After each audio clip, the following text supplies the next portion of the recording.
time since I've made a video. Well, one where I'm in it at least. So I put up a couple clips that, if anyone has followed the channel, which I don't really have a channel, it's more of me posting random videos when I feel like it. I'd like to get into filming a bit more. My life is just extremely hectic, you know. Don't want to sound cliche, but I got 3 kids now. I work 6 days a week. I work very long hours. I drive for one of the bigger delivery companies. Not sure if I'm allowed to say which one. You can figure that one out. But anyway, some things have changed.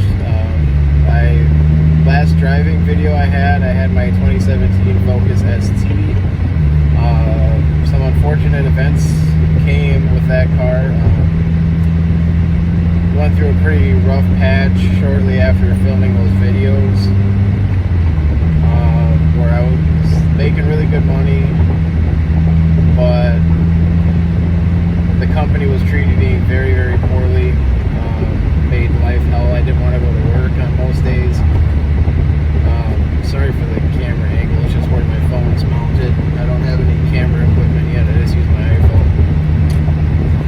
But yeah, the company treated me very bad, so I left, and then the job I had lined up fell through, and went without a job for a little while, and fell behind on a lot of stuff. Got a new job, started playing catch up with all my bills, including like the loan I had on my car and everything like that. And the bank really screwed me over because I was very honest with them throughout the whole time, like telling them what was going on, making as much of a payment as I could. And they told me that, you know, don't worry, we'll get you caught up. We see you're trying, don't worry. And then next thing you know, I was out driving for my job, and I got a phone call from a tow truck saying, "Is this Matt?" I was like, "Yeah." He's like, "Oh, I'm at your work to take your car." I was like, "Excuse me?" I had already, keep in mind, just made like 2 months worth of payments in 2 weeks. Like I was getting caught up pretty quick, and I was like, "This has got to be a misunderstanding." He's like, "Well, regardless if it is, I got to take the car. Do you want to come and take your stuff out of it and, you know, let me in so I don't have to, you know, yank it up onto a trailer?" So went back to our warehouse, cleaned all my stuff out, gave him the keys so he didn't wreck the car. He showed me the amount I had to pay, like go to the yard where they hold the car and pay to get the car back. He said, "But you got to call the bank first." So I called the bank, and they say, "No, we're not letting you buy the car back." I'm like, "Well, I'm only literally one payment left, and I was going to make that this Friday like I told you." They didn't care. They wanted to make as much money off of me as they could and then take the car and sell it. So they screwed me over royally. I probably, before anyone jumps on me in the comments, yeah, I should have gotten a lawyer. At that time, it was not in the cards financially. Like, I was putting everything I had into my essential bills, taking care of my wife and kids, and then getting our like cars and stuff back on track, and they screwed me over royally. So anyway, bought some cheap cars, you know, cash, didn't have any loans for a while. Finally, we bought my wife a newer, it was a used like 2014 Kia Sorento. We bought that earlier this year. First car loan we had in a while. And, you know, started making payments on it right away. Set up automatic payments so nothing happened. It was a very low, you know, loan. Like, its payments are very low. And I had a 2010 Ford F-150 Lariat that we bought super cheap.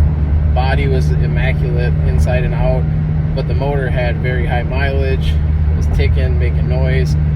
We bought a brand new motor, and me and my dad swapped out the motor in it. I love that truck, but the transmission was starting to have issues, and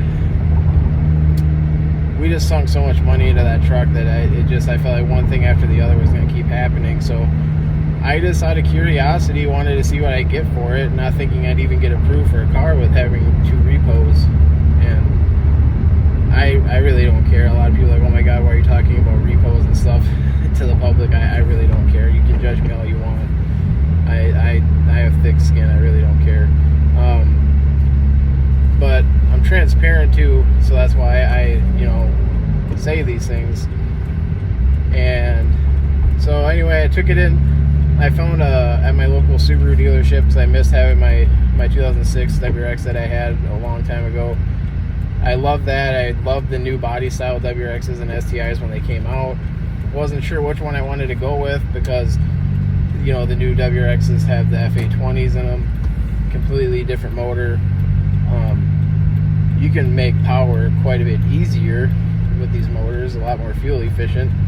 But anyway, we'll do a review later. Anyway, I found an STI, a 2015 STI for sale at my local Subaru dealership, and sent an inquiry on it, and they called me back the next day saying, oh, that actually just sold. It didn't even hit the lot, it sold. We just took in a 2015 WRX Limited.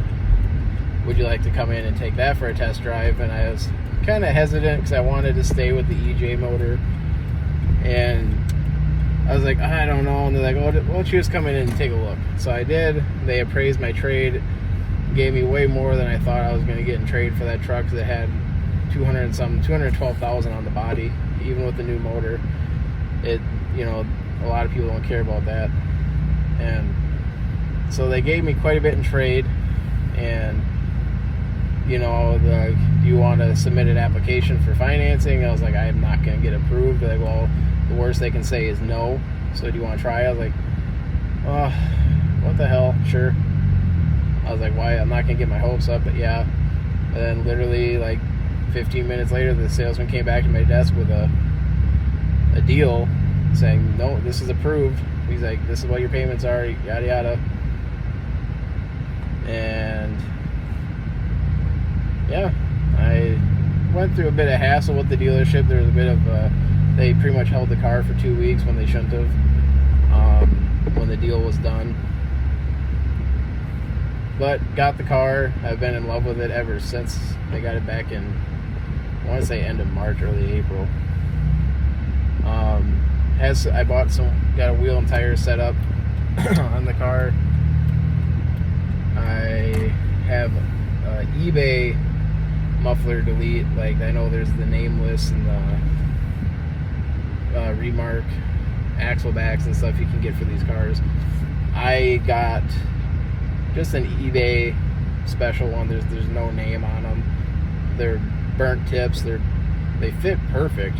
I love the way they look. I mean, it's just an axle back. I mean, I can't imagine the other ones sound a whole lot different. But yeah, I mean, I love the car. I mean, I don't know, I might get a catback down the road. Not 100% sure on what I want to go with, because these motors are kind of iffy on I'm really iffy on what sounds the best, I guess, because like I miss the old Boxer sound from my 2006. I know these are Boxers too. They just are a completely different motor. They don't have that rumble with the equal length header and the twin scroll turbo. And if you put an unequal length header on these cars, you're pretty much you're losing power, you're losing gas mileage, and you're essentially going to hurt your turbo. So there's no point in doing something like that. I think it sounds great with just the axle back on it, to be honest. I don't know. Maybe leave some suggestions for a catback. I haven't heard a lot of these in person. There's a few of them around my area, but I think I'm the only one that actually drives their F820 WRX around my area. I see like 10s, 20, like, I don't even know, like just a bunch of them. I occasionally will pass one on the road, but most of the time I see them, they're parked. So yeah, I'm not sure. I kind of was up in the air on trading this in, because the car market right now is just ridiculous. Like, I could trade this in and get more than what I paid for it. So I really don't want to, though. The gas mileage is amazing. I know my old WRX, the gas mileage was terrible. That one was like stage 3. Had a bunch of stuff done to it that I didn't even know about. Like, it had the standalone management system in it and stuff. I loved it, but didn't know what was done to it. This was bone stock when I got it.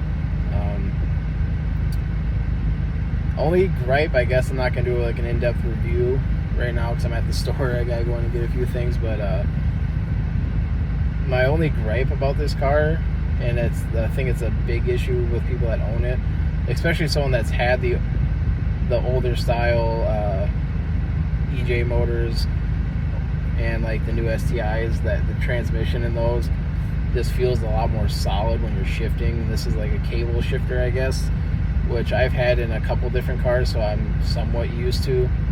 But I do prefer the feel of like the STI transmission or the older WRX transmission like I had. It just felt a lot, I don't know, smoother and solid. Like, it was just like a nice solid like shift. It wasn't like these things can make like clunk, like weird noises when you're shifting. They don't really necessarily shift smooth all the time, but I haven't done anything. This thing is completely stock. I haven't put like the shift stop or a bushing or short throw shifter in it. And I've heard that drastically changes how these things feel, so maybe I'll look into doing that. It's not a breaking point for me, though. It shifts fine. I've never grinded a gear in it. It's smooth. It's just, I do see why people prefer the STI transmission. Obviously it's stronger too, but I'm not pushing power. Like, I'm gonna get an access port here soon, and I'll probably go stage 1 for now. Down the road I might look into going stage 2 with the J-pipe and stuff, just to get a little power out of it, but I really don't need that. I think it's plenty quick when you're scooting around town. But if you watch any other reviews on these cars, you'll know the top end is awful.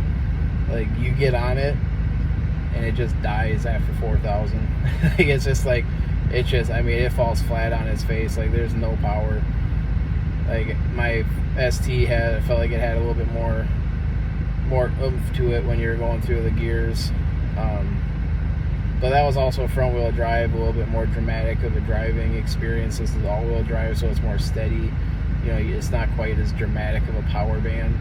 But anyway, I'm off this week, so I wanted to kind of make a video. I was watching some of my old ones, and I was thinking, oh, what the hell, make a little update. Like I said, I'm nowhere near like a full-time YouTuber. I make random uploads here and there. If you go through my channel, I don't have that many videos. It's mostly some of my old cars, like my Honda is on there. I got some exhaust clips from my old Honda that I had. Just some small stuff, skateboard reviews, hockey sticks. I played hockey and skateboard my whole life, and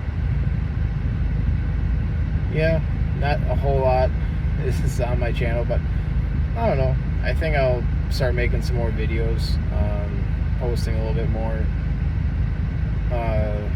There's hundreds, if not thousands, of channels with WRXs on them, especially these new 2015 and up models. But I honestly, personally, if I come across one that I actually like what they're doing, I've subscribed to quite a few, even though, you know, it might be it's the same thing here and there. Everyone's different. Everyone they do to their Subarus is different. Sure, they might look similar, but everybody's journey is a little bit different with their Subaru, and it's just fun to watch. It's a cool community to be a part of. Like, I drive around, I see an STI or a WRX, and they wave at me, you know, I wave back. It's just a cool thing, and I might start making a few videos about mine. Yeah, I mean, as you can see, it's very versatile. I got boosters for my older ones now, and then the infant one in the middle. But I think it's gonna wrap it up for now. I'll probably make some more videos coming up. If you haven't subscribed, go ahead. I don't have many. I got like 18. So thank you to the few that have over the past like 8 years. I've randomly uploaded videos, but yeah, I'll start uploading a little bit more, and hopefully, who knows? We'll see what happens.